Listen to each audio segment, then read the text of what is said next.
Aquí, las promesas no se olvidan.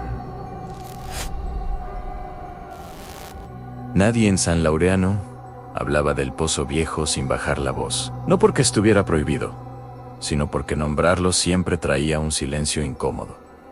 Como si el aire mismo se tensara al escucharlo. Yo crecí allí, viéndolo todos los días desde la ventana de la cocina. Un círculo de piedra, cubierto de musgo, rodeado de maleza, sellado con una tapa de hierro oxidada, que jamás parecía moverse. Decían que estaba seco desde antes de que yo naciera.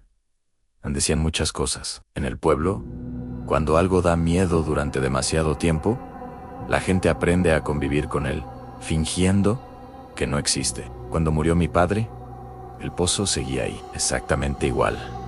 Igual que las deudas. Mi padre había sido agricultor toda su vida. De los que creen que la tierra responde al sacrificio. Que si uno trabaja lo suficiente, tarde o temprano, la cosecha llega. Era terco, orgulloso, incapaz de pedir ayuda. Los últimos años, sin embargo, fueron distintos. Las lluvias dejaron de ser confiables. Las sequías se alargaron. Las plantas crecían débiles, como si algo les faltara desde la raíz. Los préstamos empezaron a acumularse. Primero uno pequeño, luego otro, hasta que la finca dejó de pertenecernos sin que nadie lo dijera en voz alta. Cuando enfermó, regresé al pueblo para ayudarlo. Pensé que aún había tiempo, me equivoqué. Murió una madrugada de enero, con el frío metido hasta en los huesos, y me dejó la casa, la tierra y una lista de acreedores que no conocían la palabra paciencia. Durante semanas intenté salvar la finca. Vendí herramientas, animales, incluso el tractor que había pertenecido a mi abuelo. Cada venta dolía, pero ninguna alcanzaba. El banco fue claro en 30 días. Después, embargarían todo. No hubo amenazas, no las necesitaban. El tono administrativo era peor. Las noches se volvieron largas. Me acostaba agotado, y aún así, no podía dormir. Siempre despertaba con la sensación de que algo faltaba, de que había olvidado algo importante. Empecé a soñar con agua. Agua oscura, profunda, completamente inmóvil. No caía, no corría, tan solo estaba ahí, esperando. Siempre despertaba con la misma imagen en la cabeza, el pozo. Fue entonces cuando empecé a sentirlo, no como una voz, no como un sonido claro. Era más bien una presión en el pecho, una presencia constante, como si alguien se hubiera instalado dentro de la casa sin mostrarse. Cada noche, al apagar las luces, sentía que algo aguardaba. No afuera, no adentro, debajo. Una tarde, mientras limpiaba el terreno para distraer la cabeza, la pala chocó con algo duro, cerca de la base del pozo. Cavé un poco más y encontré una caja de madera vieja, casi podrida. Dentro había papeles amarillentos, escritos a mano, con firmas torcidas por el tiempo. Eran contratos, acuerdos, algunos fechados, décadas atrás. Reconocí apellidos del pueblo, hombres que habían prosperado de forma inexplicable y que habían muerto jóvenes o en circunstancias que nadie terminaba de explicar. Todos mencionaban lo mismo: el pozo concede, el pozo cobra. Esa noche no dormí. Me senté en la cocina con una botella casi vacía, mirando por la ventana hacia la silueta negra del pozo. A las 3 de la madrugada, sin previo aviso, escuché un golpe metálico. No fuerte, apenas un temblor. La tapa vibraba, como si algo la empujara desde abajo. Me acerqué con una linterna. El hierro estaba helado, pero sentí algo más en profundidad. Un espacio que no coincidía con la idea de un pozo seco. No tengo nada más, dije en voz alta, sin saber por qué. Allá perdí todo. La tapa se movió. No se abrió por completo, solo lo suficiente para dejar escapar un olor húmedo, antiguo, como tierra mojada que nunca ve el sol. Entonces, escuché la voz. No venía de abajo, venía de todas partes, de la tierra, de las paredes, de mi propia cabeza. Siempre queda algo. Pregunté qué quería. No recuerdo haber pensado las palabras. La respuesta fue inmediata. 10 años de abundancia. A cambio, cuando el pozo lo pida, darás lo que más pese en tu sangre. No pedí aclaraciones. No quise. Pensé en el banco, en la casa, en el apellido de mi padre borrado del mapa. Pensé que nada podía pesar más que eso. Acepté. A la mañana siguiente, la tierra estaba distinta, oscura, infértil, como si hubiera sido removida desde adentro. Sembré sin esperanza, casi por costumbre. En semanas, los brotes eran más verdes que nunca. El agua volvió a los canales. Las plantas crecían rápido, demasiado rápido. Vendí, pagué deudas. Compré más terreno. La gente empezó a mirarme con respeto, con envidia. El pozo permanecía cerrado, silencioso. Pasaron los años, me casé. Tuvimos un hijo. La finca prosperaba como ninguna otra en la región. Nunca hablaba del pozo, nunca lo miraba demasiado tiempo. Sabía que estaba ahí, siempre lo supe. Y entonces llegó el 10º año, sin avisar. Una noche, mi hijo despertó con fiebre alta, demasiado alta. Convulsionó en mis brazos. Los médicos no encontraron causa. Los análisis salían limpios. Cada madrugada, a la misma hora, la fiebre empeoraba. A las 3, ahí fue cuando entendí que el pozo no había olvidado y que aún no había terminado de cobrar. La tercera noche fue la peor. Mi hijo llevaba horas ardiendo en fiebre, respirando con dificultad, los labios secos, los ojos moviéndose bajo los párpados, como si soñara algo que no podía abandonar. Los médicos ya no daban respuestas. No había infección, no había virus, no había explicación. Solo repetían que esperáramos. Pero yo sabía que no había nada que esperar. A las 3 en punto, la casa entera tembló levemente. No fue un ruido fuerte, fue una vibración sorda, profunda, como si algo enorme se hubiera acomodado bajo la tierra. El pozo salía al patio sin abrigo, sin pensar. La tapa de hierro estaba abierta por completo. No había sido forzada, simplemente ya no estaba en su lugar. El olor era insoportable, más denso que antes, cargado de humedad y algo más. Algo vivo en el agua. No estaba seca, nunca lo había estado. Era negra, espesa, completamente inmóvil, como si no obedeciera a ninguna ley natural. No reflejaba la luna, no reflejaba nada. No, dije en voz alta, con la garganta cerrada. Tómame a mí. Fue mi decisión. La voz respondió de inmediato, sin emoción, sin crueldad. Tú ya fuiste pagado. Volví corriendo a la casa. Tomé a mi hijo en brazos. Su cuerpo estaba liviano, demasiado liviano, como si algo ya estuviera retirándose de él. A mi esposa dormía sedada en la habitación. No quise despertarla. No podía verla entender. Intenté huir. Puse al niño en el asiento trasero y giré la llave del auto. Neidan, ni un sonido. Las luces del tablero parpadearon y se apagaron. Probé otra vez en silencio. El aire se volvió espeso, como si el mundo entero se hubiera detenido. A las 3:05, todas las luces de la casa se apagaron al mismo tiempo. El silencio regresó, denso, absoluto. No escuché pasos, no escuché voces, pero sentí la urgencia no como una orden, como una necesidad que no me pertenecía. Mis pies comenzaron a moverse antes de que mi mente aceptara lo que estaba haciendo. Caminé hacia el pozo con mi hijo en brazos. El borde de piedra estaba húmedo. La oscuridad del agua parecía abrirse, no hacia abajo, sino hacia adentro. No absorbía. Esperaba a mi hijo. Abrió los ojos. Anmi miró sin miedo. «Papá», dijo, con una voz que no parecía suya. «Hay alguien en el agua». Negué con la cabeza. Lloré. Le prometí cosas que sabía que no podía cumplir. Le dije que todo iba a estar bien, aunque el pozo ya había decidido. No recuerdo empujarlo, solo recuerdo el sonido, un golpe suave como cuando algo pesado cae en barro. El agua se cerró sobre él sin salpicar, sin ruido. La tapa del pozo se levantó sola y volvió a caer en su lugar, con un estruendo seco.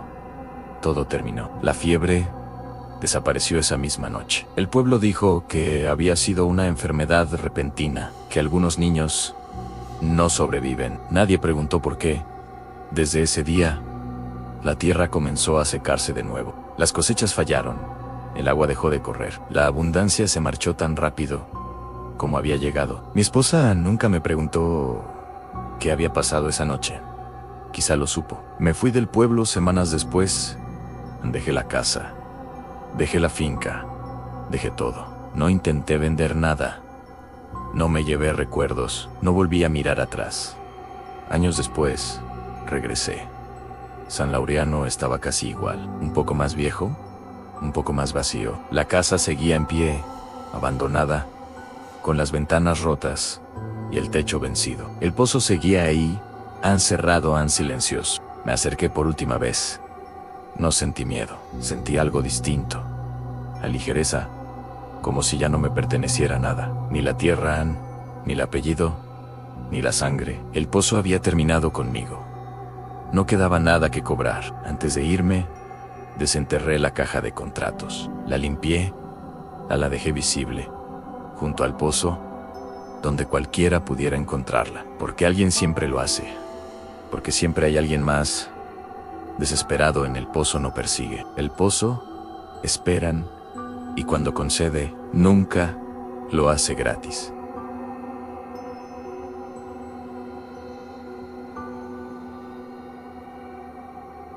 Aquí, las promesas no se olvidan. Siempre me ha gustado la nieve. No por algo romántico ni nostálgico, sino por el silencio que trae consigo. Cuando nieva de verdad, el mundo parece apagarse, los sonidos se amortiguan, todo se vuelve más lento, más controlable. O al menos eso creía. Esto ocurrió hace algunos años, durante un invierno particularmente duro. Vivía solo en ese entonces, en una zona semi-rural. No era campo abierto, pero tampoco un vecindario cerrado. Las casas estaban separadas. Había muchos árboles, y los caminos se volvían largos y oscuros por la noche. No soy una persona aventurera. De hecho, suelo evitar situaciones incómodas siempre que puedo. Aquella noche, no tenía obligaciones al día siguiente. Había pasado la tarde en casa leyendo, acompañado de una copa de vino que probablemente no necesitaba. Recuerdo haber revisado el clima antes de que anocheciera. Anunciaban frío, sí, pero nada más. Por eso me llamó tanto la atención cuando, sin previo aviso, comenzó a nevar. No fue gradual ni ligero. Fue como si alguien hubiera activado un interruptor. Al principio, no le di importancia. Seguí leyendo hasta que noté que la luz que entraba por la ventana había cambiado. Me levanté y vi que el suelo ya estaba cubierto. En cuestión de minutos, el mundo exterior se había transformado. Fue entonces cuando sentí esa necesidad, casi irracional, de salir, de caminar, de escuchar la nieve caer. No lo pensé demasiado. Puse las botas, el abrigo, el gorro, y dejé el celular cargando en casa. Un error que solo entendería más tarde. Conduje hasta un sendero que conocía bien. Un camino usado por excursionistas durante el día, pero completamente vacío por la noche. Especialmente con ese clima. Aparqué, apagué el motor, y durante unos segundos me quedé ahí sentado, escuchando. No había nada. Solo el sonido suave de la nieve golpeando el parabrisas. Empecé a caminar sin un plan definido. Solo quería adentrarme lo suficiente como para sentirme completamente rodeado por el bosque. Después de unos 20 minutos, el silencio era total, tan profundo que mis propios pasos parecían fuera de lugar. Me detuve y cerré los ojos. Fue entonces cuando lo escuché. Al principio pensé que había sido mi imaginación, un sonido breve, demasiado humano para pertenecer al bosque. Me dije que el frío me estaba jugando una mala pasada. Pero volvió a ocurrir. Era una voz, la voz de un niño, que dijo hola, de forma casual, sin gritar ni susurrar, como si estuviéramos en un parque a plena luz del día. Abrí los ojos de golpe y giré sobre mí mismo. No vi a nadie. El bosque seguía igual de vacío que segundos antes. Sentí incomodidad, pero todavía no miedo. Me convencí de que quizá había otras personas en el sendero. Algún padre con un niño rezagado. No era imposible. Me disponía a regresar cuando la voz habló de nuevo, pidiéndome que mirara hacia arriba. Lo vi entonces. Un niño sentado sobre la rama de un árbol, a más de 6 metros del suelo. Tendría unos 9 años y estaba abrigado, pero no de forma exagerada. Lo que más me inquietó fue lo tranquilo que parecía, como si estuviera perfectamente cómodo allí arriba. Caminé lentamente hacia el árbol, sin quitarle la vista de encima. Él sonreía, pero no de una forma normal. Era una sonrisa amplia y rígida, como si aún no supiera cómo sonreír correctamente. Le pregunté cómo había subido, y me respondió que era un secreto, sin dejar de sonreír. Fue entonces cuando miré al suelo, y lo entendí todo.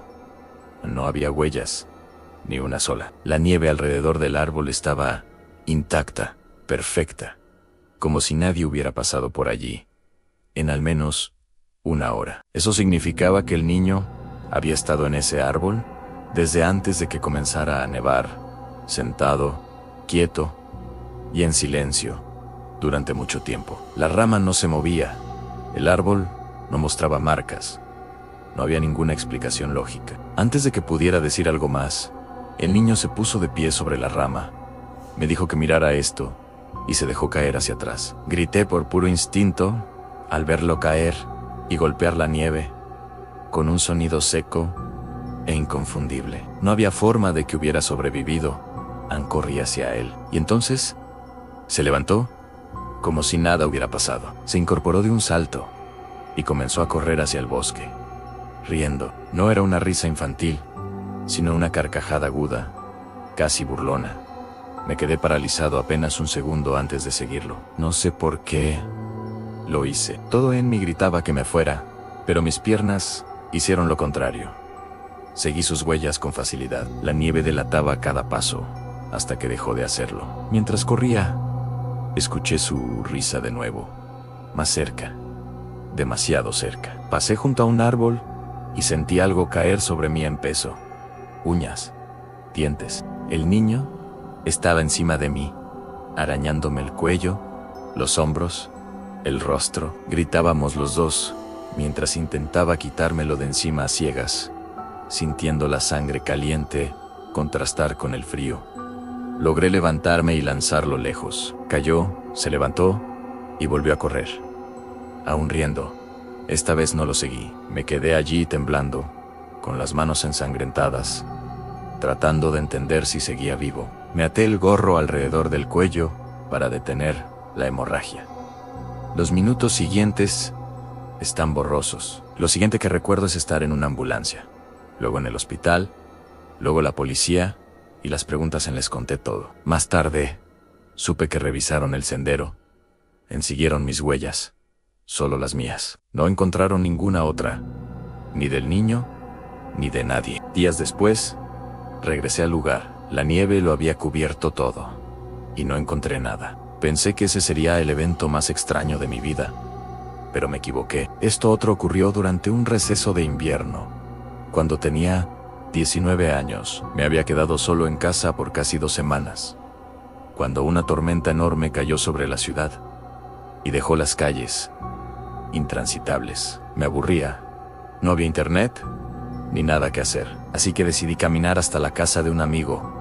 Una idea estúpida en retrospectiva. El camino estaba vacío, silencioso y hermoso, hasta que vi las luces de un quitanieves avanzando lentamente. De repente, giró bruscamente y se internó en el bosque. Escuché el impacto y corrí hacia allí. El vehículo estaba destrozado, con el motor encendido y las luces prendidas, pero vacío. No había conductor ni huellas. Sentí una urgencia inmediata de irme, pero entonces escuché una voz detrás de mí, pidiendo ayuda. Corrí sin mirar atrás, mientras la voz volvía a llamar, cada vez más cerca, de una forma imposible. Llegué a casa de mi amigo, y la policía vino después. No encontraron nada, ni siquiera marcas de neumáticos. Años después, todavía pienso en esas noches, en la nieve, en el silencio, y en las huellas que nunca estuvieron ahí. Y cada invierno, Cuando comienza a nevar sin aviso, cierro las cortinas,